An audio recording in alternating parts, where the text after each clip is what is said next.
आपल्या इथे नगरपालिकेमध्ये जे अवाढव्य कर वसुली चालू आहे आपल्या अचलपूर आणि परतवाड्यामध्ये, त्या संदर्भात आम्ही माननीय मुख्याधिकारी साहेब वाळासाहेब यांना निवेदन दिलं की एकदम अचानक असं काय झालं निवडणुकीनंतर की तुम्ही हे सर्व लोकांना ज्याचा 1100 कर होत होतो तेव्हा त्याला तुम्ही 12,500 रुपये कर दिले. ज्याचं 500 रुपये होतं त्याला तुम्ही 5,500-6,000 रुपये कर दिलं.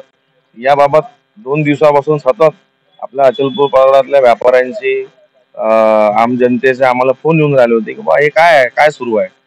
तर पूर्ण शहरामध्ये जे वातावरण होतं एक भीतीचं वातावरण होतं की अचानक एवढं मोठ्या प्रमाणावर जे कर वसुली चालू आहे ते कशा संदर्भात आणि त्याची विचारणा करता आणि त्याच्या संदर्भात आम्ही त्यांना निवेदन दिलं की यावर कुठंतरी आपण अंकुश लावला पाहिजे आणि ज्या प्रायव्हेट एजन्सी आहे ज्यांनी सर्वे केलेला आहे त्या प्रायव्हेट एजन्सी चेहरे पाहून तर त्यांनी सर्वे केला नाही याची सुद्धा आम्ही त्यांना विचारणा केली आणि त्याच्यावर सीओ साहेबांनी आम्हाला जे उत्तर पाहिजे होते तेच दिलं की जर आपल्याला शंका कुशंका असेल तर आपण तो सर्वे पुन्हा करू किंवा जे काही सर्वे झालेले आहे त्याचं पूर्ण मी त्यांना सांगितलं की पूर्ण अचलपूर पराडले प्रभाग वाईज तुम्ही आम्हाला डेटा द्या, आम्ही त्याच्यावर निरीक्षण करू. मांगनी पूरी नहीं होने का सवाल ही नहीं है क्योंकि सरकार भाजप का है और अचलपूर के आमदार भी भाजप के नाही असं काही नाही आहे. लोकांना आता काही दुसऱ्या पक्षातल्या लोकांनी मेसेज टाकले की भाई और भाजप को वोट दो तो ये तुम्हारे कर बढ़ेंगे, असं काही नाही आहे. ते जे मॅन्युअली होत असते दर 4 वर्षांनी कर वाढत असते. मागील 2009 पासून तर 2021 पर्यंत त्यांनी करवाढी केली नाही आणि आता एकदम केली तर लोकांच्या ते लक्ष आलं.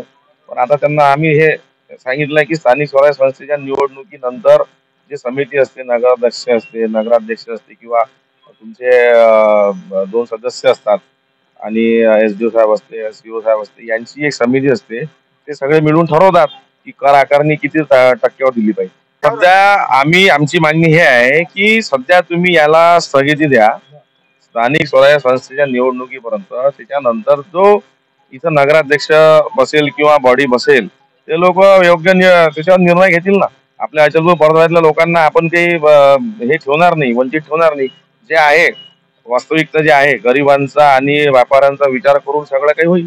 कधी सांगितलं ना का चेहरे पण घेतले काय, कोणती एजन्सी आहे त्याची माहिती मागितली ना मी. ते तसं झालेलं आहे ना, काही प्रमाणात झालेलं आहे. चेहरे पण टॅक्स दिलेला आहे.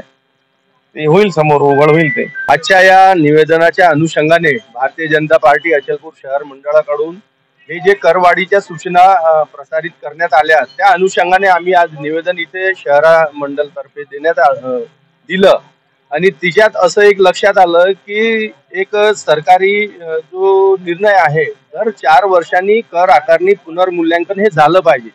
परंतु वास्तुस्थितीत आपल्या नगर परिषद मध्ये 2008 पासून पुनर्मूल्यांकन आतापर्यंत झालं नाही. त्यानंतर 2021 मध्ये पुनर्मूल्यांकनाचा ठराव पुन्हा घेण्यात आला आणि त्यावेळेस जनरल बॉडी होती आणि 2021 नंतर पुन्हा ठराव एक प्रशासकीय यंत्रणा जी म्हणजे एसडीओ आणि सीओ ही जे दोघच जण कारभार नगर परिषदेचा चालून राहिले आहे आणि त्यांनीच हा ठराव घेतला होता आणि त्यांनीच त्या 2 लोकांनी ठराव पारित केला 2022 मध्ये 10/1/2022 मध्ये आणि त्या अनुषंगानं त्यांनी या नोटीस पेपरमध्ये जाहीर केल्या आणि तिच्यातही निकष असा आहे की प्रत्येक प्रॉपर्टीचा कर हा फक्त 10 ते 35% वाढला पाहिजे. 10 ते 35% वाढला पाहिजे. 30% म्हणजे जर 1,000 असेल तर समजा 1,300 रुपये.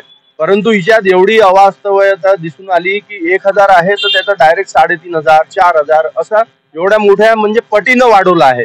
तर हे सर्व नागरिकांवर हा अन्याय आहे आणि त्या अन्यायाच्या विरोधात आम्ही भारतीय जनता पक्ष म्हणून इथं आज निवेदन सादर केलं आणि भारतीय जनता पक्षाचं सरकार राज्यात असल्यामुळे त्याचा सकारात्मक कुठेतरी याचा सर्वांना न्यायनिवाडा होईल आणि शक्यतोवर आम्ही ही सर्व जे प्रक्रिया आहे आता सीओ साहेबांशी बोललो ते सुद्धा सकारात्मक निर्णय घेण्यास तयार आहे आणि याच्यावर कुठं ना कुठं रोख मिळेल या 2-4-8 दिवसातच. त्याच्यामुळं जनतेने कोणतेही घाबरून जाण्याचं कारण नाही आणि तोपर्यंत ज्यांनाही अर्ज करायचे असेल तर तिच्यातही आक्षेप आहे. हा काही शेवटचा निर्णय नाही आहे.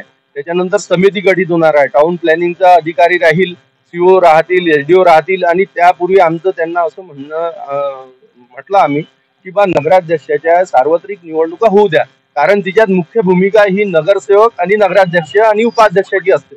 त्याच्यामुळं ही सर्व प्रक्रिया सध्या थांबेल अशी आम्हाला तरी शाश्वती आहे. माननीय आमदार प्रवीणभाऊ तायडे हे सुद्धा वरते बोलतील सचिव स्तरावर, आणि हे प्रक्रिया पूर्ण आम्ही जनतेच्या हितासाठी, अचलपूर परतवाड्यातल्या जनतेच्या हितासाठी थांबवण्यात येईल हे आम्ही इथे ग्वाही देतो भारतीय जनता पक्षातर्फे. आणि बाकीही समस्या आहे, पाण्याच्या समस्या आहे, कुंदन भाऊंनी मांडल्या, स्टँड पोस्टच्या समस्या आहे, तर तेही शिवसाहेबांनी आश्वासन दिलं की जे स्टँड पोस्ट सार्वत्रिक नळ जे बंद होते अचलपूरचे आणि परतवाड्याचे, ते या 2 ते 3 दिवसात आम्ही सुरळीत सुरू करू. असं. धन्यवाद.